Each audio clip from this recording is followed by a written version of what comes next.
Hi hello ನಮಸ್ಕಾರ. ಕಲೆಬೆಲೆ YouTube ಚಾನಲ್ಗೆ ತಮ್ಮೆಲ್ಲರಿಗೂ ಆತ್ಮೀಯವಾದ ಸ್ವಾಗತ. ಇವತ್ತು ನಾನು ನಿಮಗೆ ಹೇಳ್ಕೊಡ್ತಾ ಇದ್ದೀನಿ ಅವಲಕ್ಕಿ ಉಪ್ಪುಕರಿ ಹೇಗೆ ಮಾಡೋದು ಅಂತ. ಮೊದಲಿಗೆ ಫ್ರೈಯಿಂಗ್ ಪ್ಯಾನ್ಗೆ ಕಡಲೆ ಬೀಜವನ್ನು ಹಾಕ್ಕೊಂಡು ಹೊಂಬಣ್ಣ ಬರೋವರೆಗೂ ಕರಿಬೇಕು.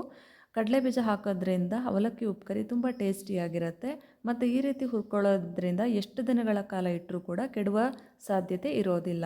ನಿಧಾನವಾಗಿ ಫ್ರೈ ಮಾಡ್ಕೊಳ್ಳಿ. ಇದೇ ರೀತಿ 1 ಕಪ್ಪಷ್ಟು ಹುರಿಗಡಲೆಯನ್ನು ಕೂಡ ಹಾಕ್ಕೊಂಡು ಫ್ರೈ ಮಾಡಿ ಎತ್ತಿಟ್ಕೊಳ್ಳಿ. ಕಡಲೆ ಬೀಜ ಒಂದು ಸೈಡಿಗೆ ಇಟ್ಕೊಳ್ಳಿ.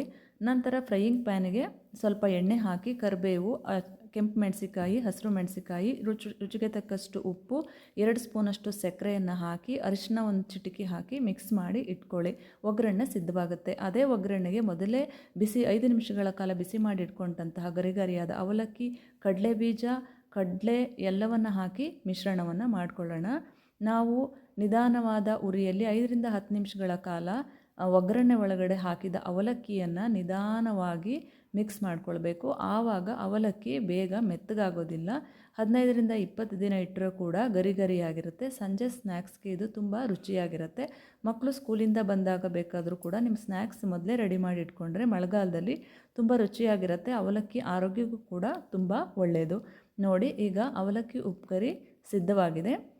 ಎಲ್ಲ ಮಿಕ್ಸ್ ಮಾಡಿ ತಿನ್ನೋ ಹಂತಕ್ಕೆ ಇವಾಗ ಬಂದಿದೆ.